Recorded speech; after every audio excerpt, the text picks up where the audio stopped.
आज भी महिलाएं पितृसत्ता, धर्म, समाज और परंपरा से उपजे विभिन्न मुद्दों के चक्रव्यूह में फंसी हुई हैं। हिंदी लेखकों ने इस विषय पर लिखा है, लेकिन उनके द्वारा रचे गए महिला पात्र पूरी तरह से पुरुष दृष्टिकोण से लिखे गए हैं। इस कारण से महिलाओं के अनुभवों और उनके मुद्दों को उनके दृष्टिकोण से समझने के लिए हिंदी लेखिकाओं के उपन्यासों को पढ़ना आवश्यक हो जाता है। आज के वीडियो में मैं आपके साथ हिंदी लेखिकाओं के द्वारा लिखे गए कुछ शानदार उपन्यास साझा करने जा रही हूँ, तो वीडियो में अंत तक बने रहें।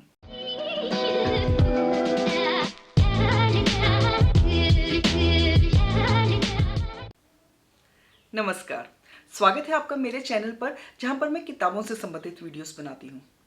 तो यदि आप मेरे चैनल पर नए हैं और आपको किताबें पढ़ने का शौक है, तो मेरे चैनल को सब्सक्राइब जरूर करें। सबसे पहले तो मेरी सभी महिला दर्शकों को अंतर्राष्ट्रीय महिला दिवस की हार्दिक शुभकामनाएं। आज महिला दिवस के अवसर पर मैं आपके लिए एक स्पेशल वीडियो लेकर आई हूं, जिसमें हम कुछ हिंदी लेखिकाओं के उत्कृष्ट उपन्यासों की बात करेंगे। पिछले कुछ वर्षों से महिला लेखकों ने हिंदी साहित्य में अपना अलग स्थान बनाया है। विभिन्न लेखिकाओं ने अपने उपन्यासों में महिला केंद्रित मुद्दों के बारे में बात करके हिंदी साहित्य में अपना योगदान दिया है। तो आइए बात करते हैं कुछ ऐसे उपन्यासों की जिसमें लेखिकाओं ने महिला दृष्टिकोण से कुछ सामान्य तो कुछ वर्जित महिला केंद्रित मुद्दों के ऊपर बात की है।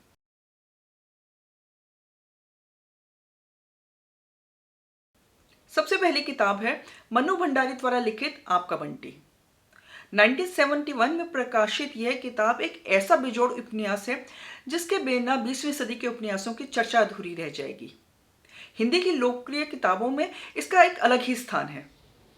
यह कहानी एक ऐसे परिवार के इर्द गिर्द घूमती है जहां पर माता पिता का तलाक हो चुका है और इससे उनके 8 साल का जो बेटा है बंटी, उस पर बहुत ही बुरा प्रभाव पड़ता है।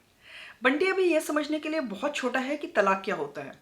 उसे अपने माता पिता के बीच में से किसी एक का चयन करने के लिए कहा जाता है और इस बात का इस बच्चे के ऊपर गहरा मनोवैज्ञानिक प्रभाव पड़ता है। यह उपन्यास बंटी की असुरक्षा के व्यवहारिक चित्रण के लिए प्रसिद्ध है। पति पत्नी के बीच तनाव और अलगाव का एक असुरक्षित, निर्दोष और निरीह बच्चे पर क्या असर पड़ता है, आपका बंटी उसकी तस्वीर पेश करता है। ये कहानी जितनी बंटी की है उतनी ही उसकी मां शकुन की भी है। आधुनिक जीवन की जटिलताओं को इसमें बखूबी दिखाया गया है। बंटी की मां शकुन स्वतंत्र रूप से जीवन जीने के लिए अपने पति को तलाक देने का फैसला करती है। माता पिता के अलगाव और मां की दूसरी शादी को लेकर बच्चे के मन में क्या उठक पुठक चलती है, इसका बहुत ही दिल छू लेने वाला वर्णन है इस उपन्यास में। उपन्यास का हर पन्ना विचारोत्तेजक है और संवेदना से भरा है।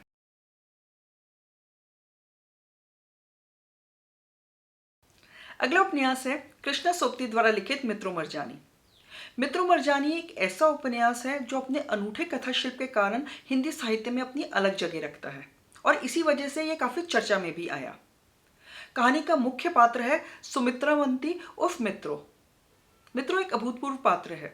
वह स्वच्छंद है और जीवन के सुखों के प्रति आसक्ति रखती है। उस जैसी महिलाएं घर गृहस्थी के लिए नहीं बनी हैं, पर मित्रो एक मध्यम वर्गीय और पारंपरिक परिवार की बहू है। मित्रो एक सामान्य मध्यम वर्गीय परिवार की लड़की है और गुरदास लाल की 3 बहुओं में से एक है। भले ही उसकी शारीरिक जरूरतें उसके पति के द्वारा नहीं पूरी की जाती, पर वह अपने मन की बात कहती है और अपने अधिकारों के लिए लड़ती है। हिंदी उपन्यासों में इससे पहले मित्रों जैसा चरित्र कभी नहीं रचा गया। मित्रों मरजानी में लेखिका फीमेल सेक्सुअलिटी के बारे में बात करती है। उपन्यास का विषय अपने समय से काफी आगे था। 1967 में जब यह उपन्यास प्रकाशित हुआ तो अपने विषय के कारण काफी विवादास्पद हो गया था। उस समय के पाठक इस तरह के बोल्ड विषय के लिए तैयार नहीं थे। यह क्रांतिकारी उपन्यास फीमेल सेक्सुअलिटी के बारे में वर्जनाओं को तोड़ता है और पाठकों को एक ऐसी नायिका देता है जिसे कि समाज के द्वारा एक हठी और विद्रोही के रूप में देखा जाता है।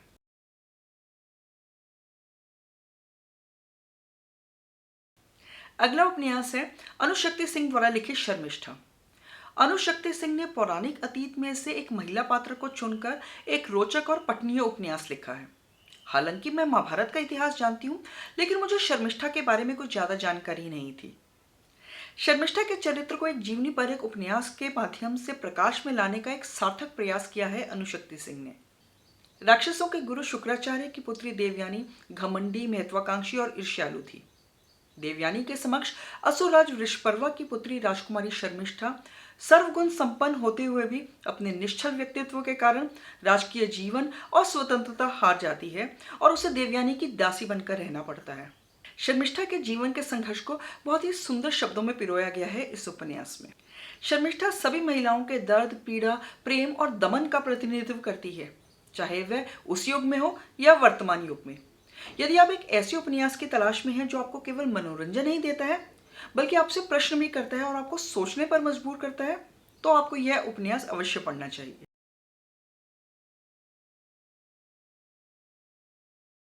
अगला उपन्यास है मृदुला गर्ग द्वारा रचित चितकोबरा। मृदुला गर्ग हिंदी साहित्य की सशक्त आवाजों में से एक है।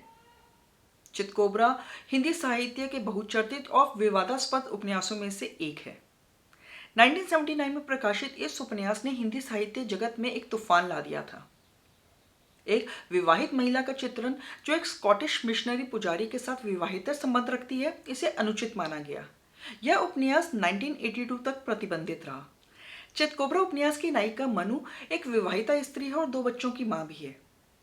मनु का पति महेश एक लघु उद्योगपति है और एक व्यावहारिक पुरुष है।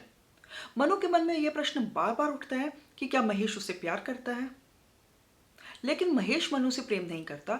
वह तो केवल अपने वैवाहिक जीवन को एक तरह का कर्तव्य समझकर निभा रहा है।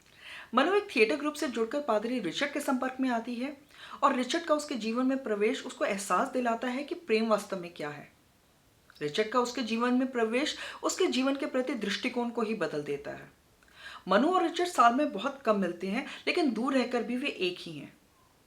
मनु को समझ में ही नहीं आता कि वह क्या करे, वह महेश के साथ रहे या उससे अलग होकर रिचर्ड के साथ विवाह कर ले। इस उपन्यास में यह भी चित्रित किया गया है कि विवाह संस्थान कितना बेमानी है, और इसका कारण है विवाहित मनु और रिचर्ड के विवाहेतर संबंध। मनु का विवाह तो महेश के साथ हुआ है, लेकिन प्रेम वह रिचर्ड से करती है। इस उपन्यास की कथा का मूल आधार प्रेम विहीन विवाह और विवाहेतर संबंध है। उपन्यास की नायिका मनु अपने दाम्पत्य संबंध और विवाहेतर संबंध के कारण निरंतर तनाव और द्वंद्व की स्थिति में रहती है। इस उपन्यास में नारी मन की कुंठाओं का भी चित्रण हुआ है। यह कुंठा केवल शारीरिक नहीं अपितु मानसिक भी है। लेखिका मृदुला गर्ग ने अपने पति और प्रेमी के बीच में फंसी हुई एक महिला की भावनाओं को खूबसूरती से उकेरा है।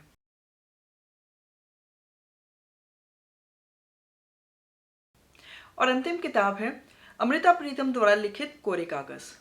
ज्ञानपीठ पुरस्कार से सम्मानित अमृता प्रीतम का एक महत्वपूर्ण लघु उपन्यास है कोरे कागज। यह एक 24 वर्षीय युवक पंकज की कहानी है जिसकी मां का देहांत हो गया है और अपनी मां की मृत्यु के पश्चात उसे पता लगता है कि वह उसकी असली मां नहीं थी, बल्कि वह तो एक गोद लिया हुआ पुत्र था। हालांकि पंकज अपनी मां से बहुत ही प्यार करता था, लेकिन फिर भी वह अपने असली माता पिता के बारे में जानने के लिए उत्सुक है और यह जानने के लिए बेताब है कि उन्होंने उसे क्यों छोड़ दिया था। और यही जिज्ञासा और बेचैनी उसे शास्त्री जी की ओर मोड़ देती है, जो कि एक बहुत ही अच्छे ज्योतिषी हैं। लेकिन पंकज जितना पूछता है उतना ही उलझता जाता है। कहानी को खूबसूरती से लिखा गया है। पंकज के अपनी मां के खोने के दर्द को और उसकी पीड़ा को बखूबी वर्णन किया है लेखिका ने। अपनी असली मां के बारे में जानने की उसकी बेचैनी और उसके उत्सुकता का भी बहुत ही सजीव चित्रण है। मानवीय जीवन के अस्तित्व के खालीपन को भी बहुत ही खूबसूरती से बयां किया गया है। कहानी का कथानक रिश्तों के विभिन्न आयामों को समेटे हुए है। सामाजिक प्रथाओं, लालच और भेदभाव के बारे में भी बात की गई है। लेखिका ने समाज की संकीर्ण मानसिकता का भी वर्णन किया गया है। कैसे एक मां को समाज के डर से अपने बच्चे को छोड़ना पड़ता है, और न केवल अपने बच्चे को छोड़ना पड़ता है बल्कि अपने जीवन को भी त्यागना पड़ता है। बहुत ही एक रोचक और दिल को छू लेने वाली कहानी है कोरे कागज। तो आज के वीडियो में बस इतना ही। अगर आपने इनमें से कोई भी उपन्यास पढ़ा है तो अपने विचार मेरे साथ कमेंट सेक्शन में ज़रूर शेयर करें, और अगर वीडियो पसंद आया हो तो लाइक, कमेंट और शेयर करें। और ऐसे और अधिक किताबी वीडियोस देखने के लिए मेरे चैनल को सब्सक्राइब ज़रूर करें। जल्दी ही एक नई वीडियो के साथ आपसे फिर मिलूंगी। शुक्रिया।